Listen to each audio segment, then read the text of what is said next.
வணக்கம். இப்பதிவினை முதற்தடவை பார்ப்பவர்கள் அல்லது ஏற்கனவே பார்க்கத் தவறியவர்கள் சப்ஸ்கிரைப் பண்ணி பார்க்கும்படி தயவுடன் கேட்டுக்கொள்கிறேன். நமது சமுதாயத்தில் எத்தனையோ வகையான மனிதர்கள் காணப்படுகிறார்கள்.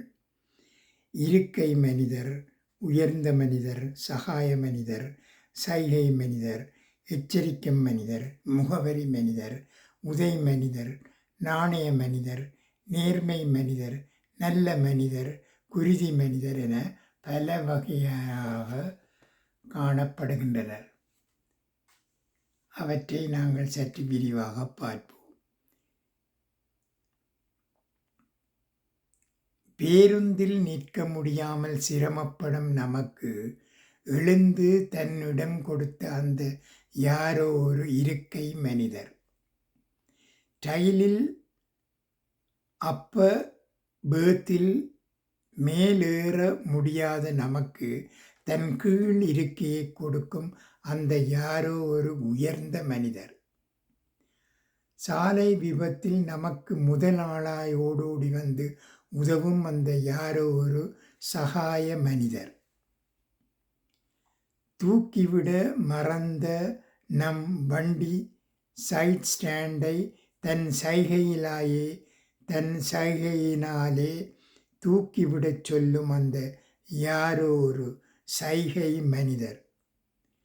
வண்டி சக்கரத்தில் மாட்ட இருக்கும் துப்பட்டையை செருகிக் கொள்ளச் சொல்லி எச்சரிக்கும் அந்த யாரோ ஒரு எச்சரிக்கும் மனிதர்.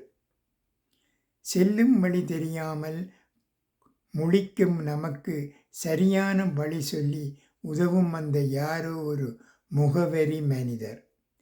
திடீரென நின்றுவிட்ட நம் வண்டியை உதைத்து ஓட வைத்து கொடுக்கும் யாரோ ஒரு உதை மனிதர்.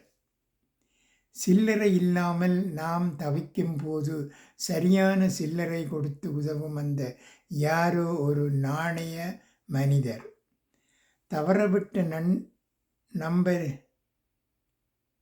தவறவிட்ட நம் பணப்பையை நம்மை தேடி வந்து கொடுத்து செல்லும் அந்த யாரோ ஒரு நேர்மையான மனிதர். ஏடிஎம் யந்திரத்தில் பணம் எடுக்க தெரியாமல் தவிக்கும் போது எடுக்க உதவும் யாரோ அந்த நல்ல மனிதர். உயிருக்கு போராடும் ஆபத்தான அந்த நிலைமையில் யாரென்றே தெரியாமல் இரத்தம் கொடுக்க முன்வரும் அந்த யாரோ ஒரு குருதி மனிதர். இன்னும் இப்படி நம்மை சுற்றியே எத்தனையோ அந்த யாரோ மனிதர்கள் எப்போதும் இருக்கிறார்கள்.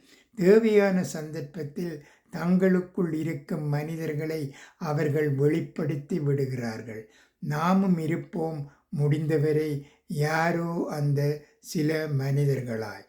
நன்றி, வணக்கம்.